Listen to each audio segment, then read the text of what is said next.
नमस्कार। Programme 8 PM में एक बार फिर आपका स्वागत है और मैं हूं दर्शपाल गुप्ता।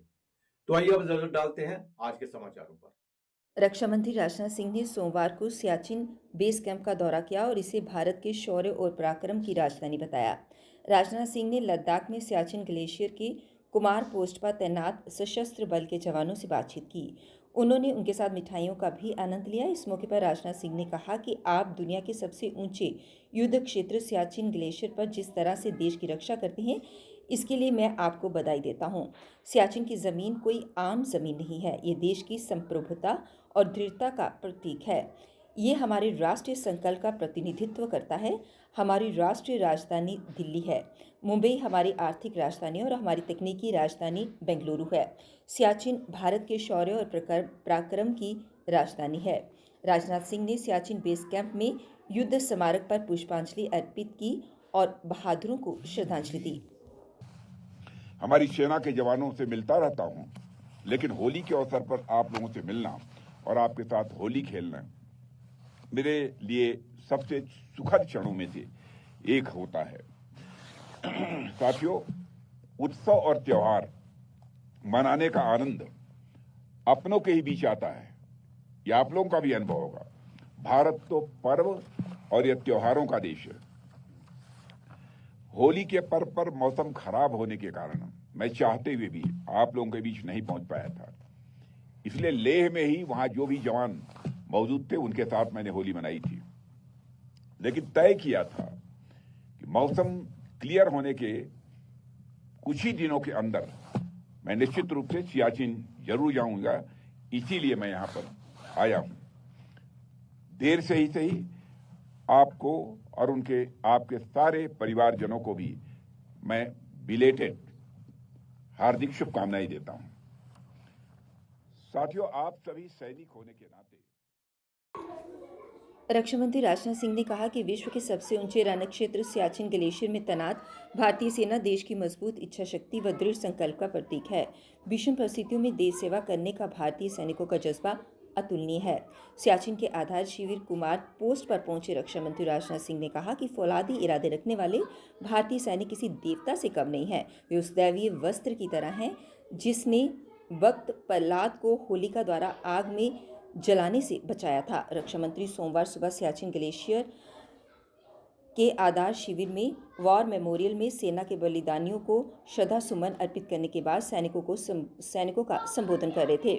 भारतीय सैनिकों को देश की मजबूत इच्छा शक्ति का भी प्रतीक करार देते हुए रक्षा मंत्री ने कहा कि हिमालय की तरह अडिग होकर सियाचिन ग्लेशियर में देश सेवा करने के लिए मैं आपका अभिनंदन करता हूं।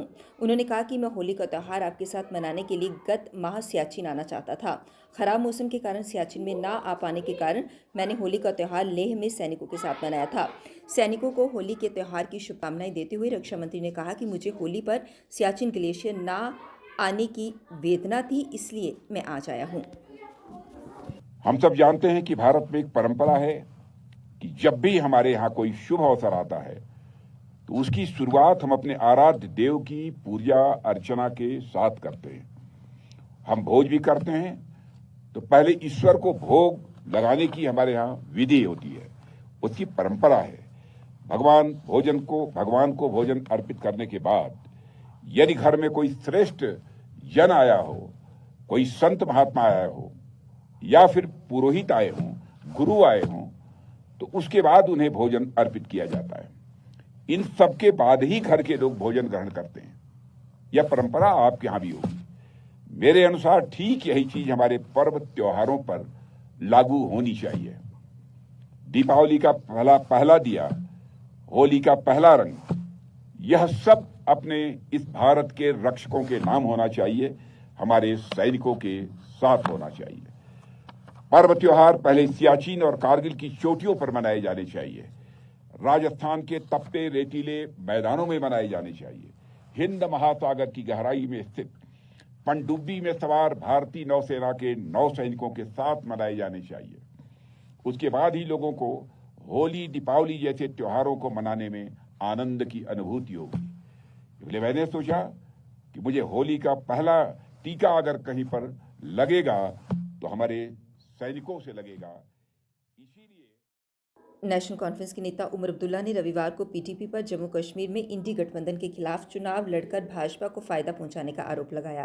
क्षेत्रीय प्रतिद्वंदी होने के बावजूद पीडीपी और नेका विपक्षी गठबंधन में शामिल हो गए थे, लेकिन सीट बंटवारे के समझौते पर पहुंचने में विफल रहे। उमर ने कहा कि ये वे पीडीपी है जो स्वार्थी है। उन्होंने इस अनंतनाग राजौरी सीट को पाने के एकमात्र उद्देश्य से इंडी के साथ गठबंधन किया था। अब्दुल्ला ने अनंतनाग जिले के बिजबिहारा में एक चुनावी रैली में कहा कि इंडी गठबंधन बीजेपी से लड़ रहा है और इंडी गठबंधन यहां पर मंच पर है।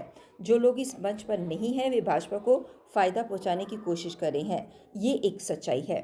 उन्होंने कहा कि गठबंधन बनाने का उद्देश्य सांप्रदायिक ताकतों विशेषकर भाजपा का मुकाबला करना था।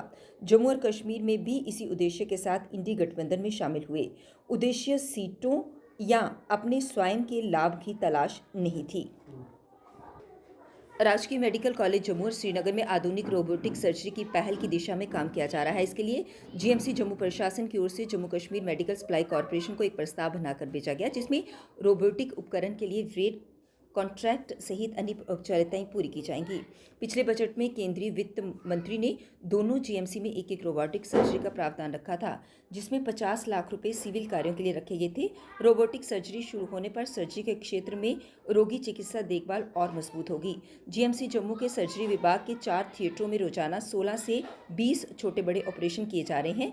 मौजूदा ये सभी ऑपरेशन मैनुअल स्तर पर सर्जन, डॉक्टर और अन्य चिकित्सा टीम द्वारा किए जा रहे हैं। इसके अलावा यूरोलॉजी, आर्थो आदि विभागों में भी रोजाना कई सर्जरी की जाती हैं।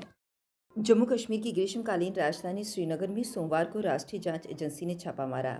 यहाँ 9 अलग अलग जगहों पर एजेंसी की टीमें दल बल के साथ पहुंची। सभी जगहों पर कार्यवाही चल रही है।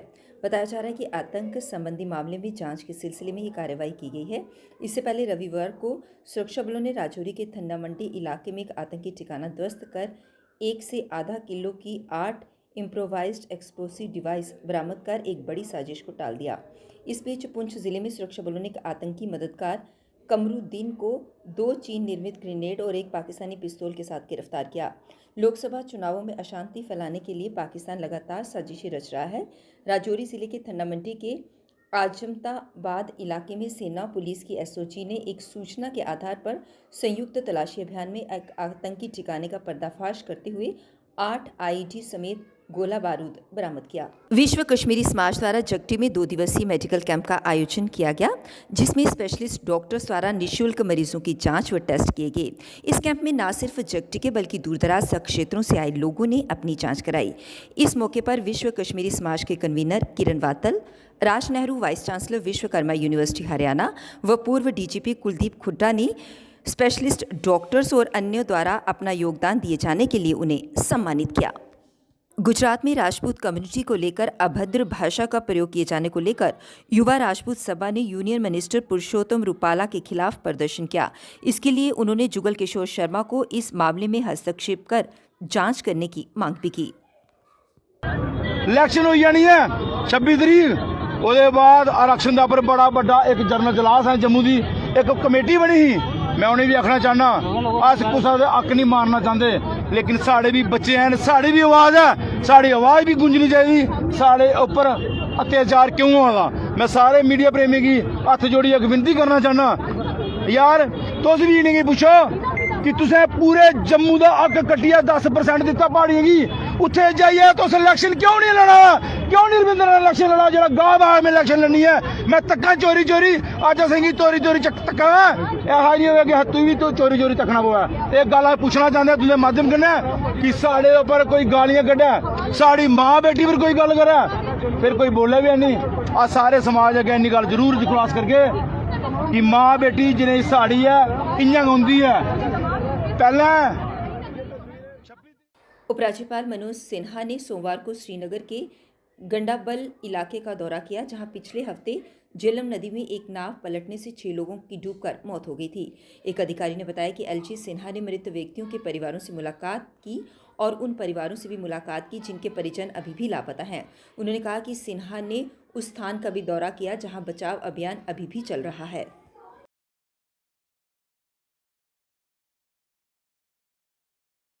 मुझे लगता है कि आश्वासन की जरूरत नहीं है, हम लोग रियल काम करके बताएंगे। प्रमुख राजनीतिक कार्यकर्ता और कोकरनाग पीपल्स अलायंस के अध्यक्ष चौधरी अनवर फाम्बरा और अपने कार्यकर्ताओं और समर्थकों के साथ आज श्रीनगर में पार्टी मुख्यालय में आयोजित एक कार्यक्रम के दौरान अपनी पार्टी में शामिल हुए। पार्टी अध्यक्ष सैयद मोहम्मद अल्ताफ बुखारी और अन्य सम्मानित पार्टी नेताओं ने पार्टी में नए लोगों का गर्मजोशी से स्वागत किया। मैं डीपीएपी में एक छोटा सा वर्कर था और पिछले 5-6 महीने से मैंने इस्तीफा दिया था और कोकरनाग पीपल्स अलायंस एक ऑर्गेनाइजेशन थी मेरी। आपकी डिजिग्नेशन क्या थी डीपीएपी में? मैं स्टेट जनरल सेक्रेटरी था जी। और मैंने उससे इस्तीफा दे दिया था। पिछले 6 महीने से पॉलिटिकली एक्टिविटी में जो कोकरनाग में मेरी ऑर्गेनाइजेशन थी कोकरनाग पीपल्स अलायंस, जिसको मैंने आज जम किया है अपनी पार्टी में सदारत जनाब अल्ताफ बुखारी साहब की, रफ़ी साहब की और अब्दुल रहीम राथर साहब की। और मैं आज अपने आप को और अपने साथियों को, पूरे कोकरनाग को ये मैसेज देना चाहता हूं कि मैं इतना खुश हूं, अल्लाह गवाह, कि मैंने एक आहले रसूल के साथ और एक अच्छे और सच्चे आदमी के साथ ज्वाइन किया है, अल्ताफ बुखारी साहब। युवा जाट सभा ने रैली पर हुए हमले को लेकर प्रेस वार्ता को अंजाम दिया। उन्होंने जानकारी साझा करते हुए कहा कि पहले से उन्हें पाकिस्तानी और पुर्तगाल नंबरों से धमकी आ रही थी कि 13 अप्रैल को रैली ना निकाले और इसी को लेकर पहले से ही युवा जाट सभा ने गांधीनगर पुलिस थाने में एफआईआर भी दर्ज कराई थी, पर एसएचओ गांधीनगर ने समय रहते कार्यवाही नहीं की। इसी को लेकर उन्होंने प्रेस कॉन्फ्रेंस के माध्यम से अधिक जानकारी साझा की। जैसे ही मैं इस मुद्दे को सुलझाने के लिए वहां पहुंचता हूं, मीडिया के सामने है, मुझ पर हमला हो जाता है, अकेले व्यक्ति पर। मतलब कि एक व्यक्ति आता है और वहां पर जानबूझ के, देखिए एक सिख की पगड़ी नहीं उतारता है।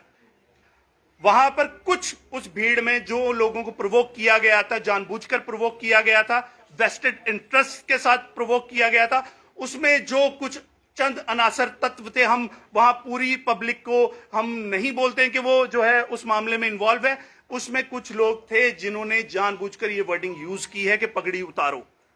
और मैं समझता हूं कि कैंप गोल गुजराल की जनता को भी उन लोगों को सामने लाना चाहिए, क्योंकि ये मेरी पगड़ी उतारी गई है और वहां पर बकायदा बोला गया, जब एक व्यक्ति सामने से समझौता करने के लिए आ रहा है तो वहां पर तोड़ा जाता। और पुलिस गुलाम नबी आज़ाद की पार्टी डीपीएपी ने श्रीनगर लोकसभा सीट से अपने उम्मीदवार की घोषणा कर दी है।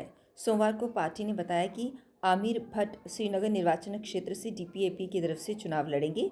आमिर वर्तमान में श्रीनगर में पार्टी के जिला अध्यक्ष हैं। जलवायु परिवर्तन का असर मौसम पर दिख रहा है। पिछले 10 सालों की तुलना में जम्मू अप्रैल माह में अब तक ठंडा चल रहा है। पिछले सालों में अप्रैल में अधिकतम तापमान 42 डिग्री तक भी गया था, लेकिन अभी एक ही दिन पारा 35 डिग्री तक पहुंच गया था। निरंतर हो रही बारिश से जम्मू में अधिकतम तापमान 32 से 33 डिग्री के बीच चल रहा है। रात में भी प्रदेश के अधिकांश हिस्सों में मौसम ठंडा बना हुआ है। इस बीच रविवार को प्रदेश के कई हिस्सों में रविवार में बारिश हुई। जम्मू की बात करें तो मौसम विज्ञान केंद्र के आंकड़ों के मुताबिक 28 अप्रैल 2022 को अधिकतम तापमान 41 और 21 अप्रैल 2017 को अधिकतम तापमान 41.7 डिग्री सेल्सियस तक पहुंच गया था। मार्च के अंत से ही गर्मी का एहसास होने लगता है। इस बार अप्रैल तक मौसम ऐसा नहीं बना है। वर्ष 2023 में 17 अप्रैल को अधिकतम तापमान 38.7 डिग्री सेल्सियस तक पहुंच गया था। 8 बजे फिर आपसे भेंट होगी, तब तक इजाजत दीजिए।